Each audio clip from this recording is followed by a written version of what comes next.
it's me again, your kacharong. Yan. Pauwi na kami, guys. Galing ako, nagsimba dyan sa Muson.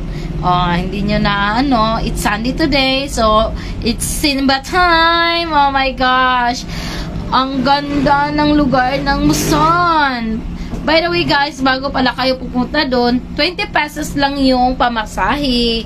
Oh, mga kachar, nakita niyo yung view, ha? Ganda-ganda. Oh my gosh. Yung iba talaga naglalakad din. Pwede naman kayo maglakad for exercise na rin. Oh, mga kacharang. It's Sunday. It's Sunday time. It's blessed time. It's everything. Oh my gosh. Malapit na pala kaming bababa dyan, mga kacharong. At before anything else, it's kain time! Oh my gosh, thank you so much. Magsamahan ko pala. Dumaan pala kami sa bahay nila. Nakikain ng Miss Charong nyo. Bye-bye guys. Thank you so